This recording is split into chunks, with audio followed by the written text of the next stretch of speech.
Hello, welcome to Global Business. I am Imevbore, Ohiomokhare. Today on the program, we shall be looking at the general economy, having just one person talk throughout this program.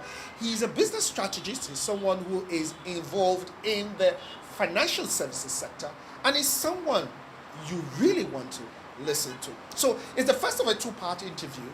This week, we'll be looking at the general economy. You don't want to miss next week because he'll be talking about the Igbo economy. Mac Chidinma Atasie is our guest on Talking Point, a major aspect of global business for today. See you on the other side of the interview.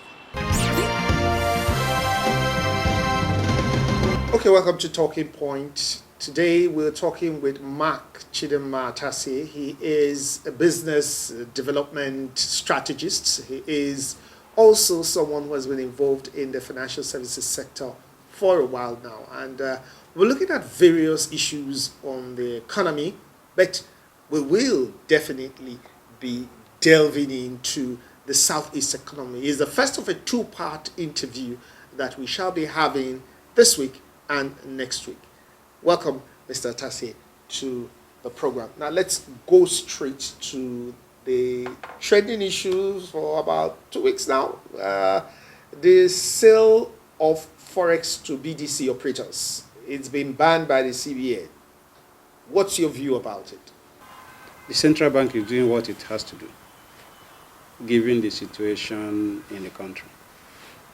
If you trace back to the beginnings of BDCs in Nigeria,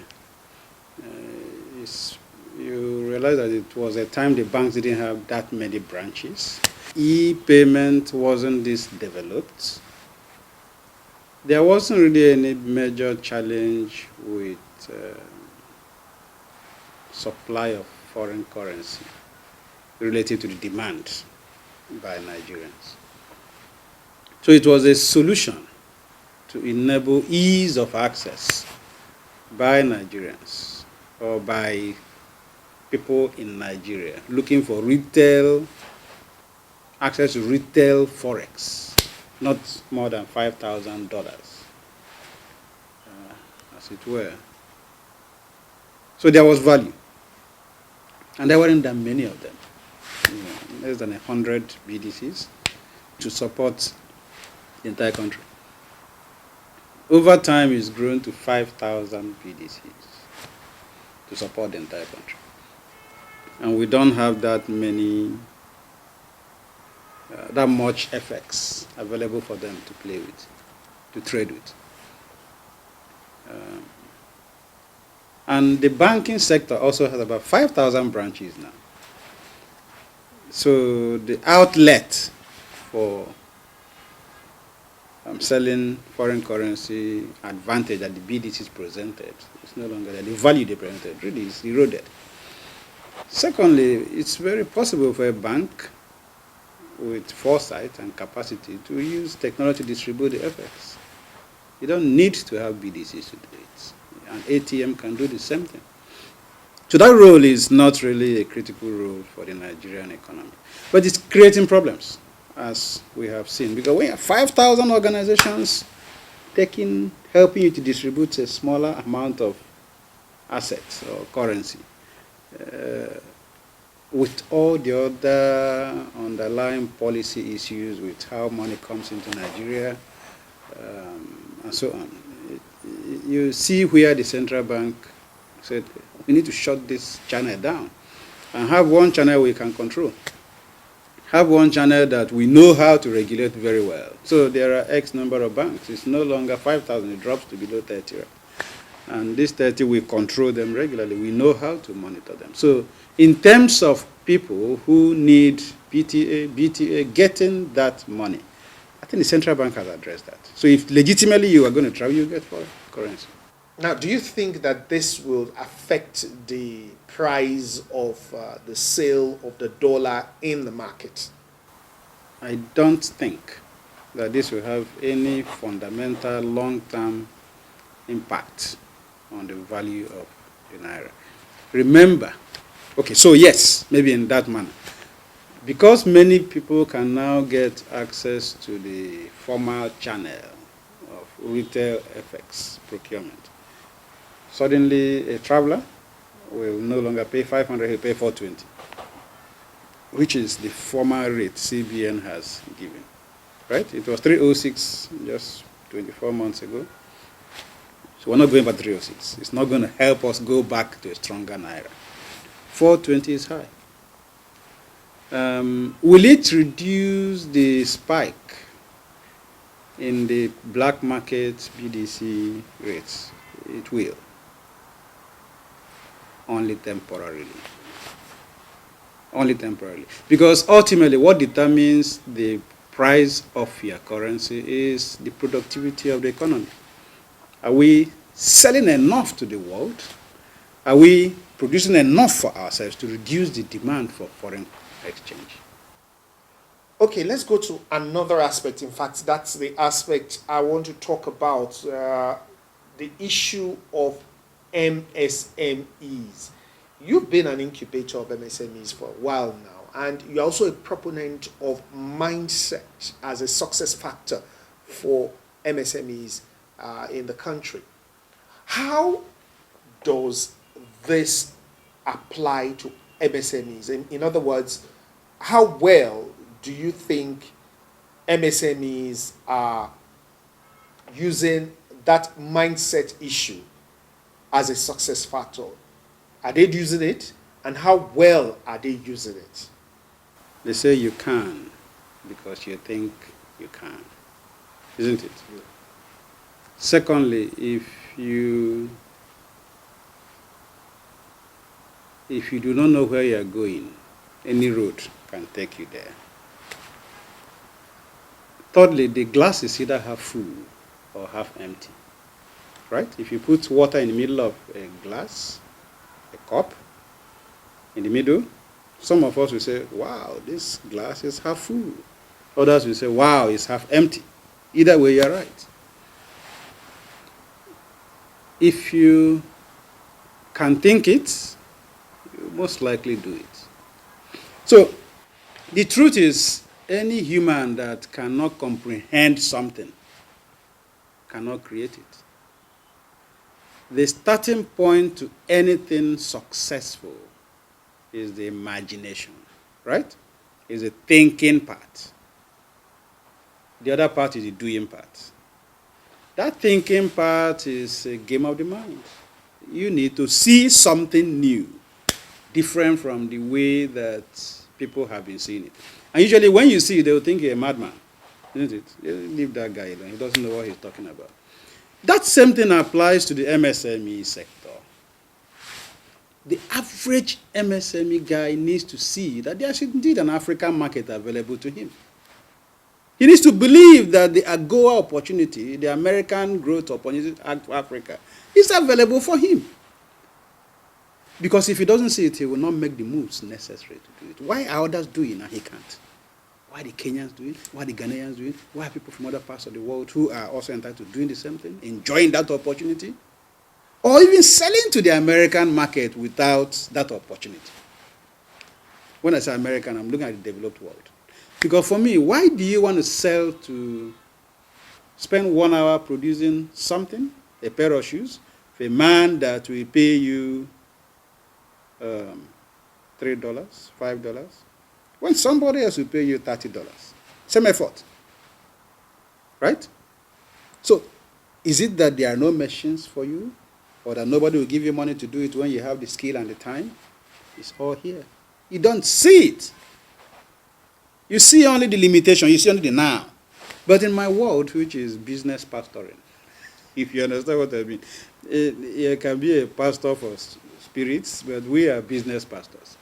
We explain to you that if you can see something, you are almost going to get that. And we say, don't be constrained by today's reality. Most of the great businesses of today were very bad and very poor, even non-existent 10, 20, 30 years ago, 5 years ago. You talk about Zoom, how strong were they before what happened? But they saw something. So when someone said, I saw a virus that will consume the world, It's about tomorrow. He saw it, and he prepared for it. I think that's the problem we have. We are limited. When I say we, the average MSME, they are limited by their environment. They just see their environment. The capacity to dream of being a bigger business is limited by, there's no light, there is no this, there's no that. But if they can think bigger, there is actually a wider market out there. There's a wider scope for them to do well. So in thinking about this new opportunity, is thinking about, so what do I do? You can't do it alone. You need to deal with your neighbor.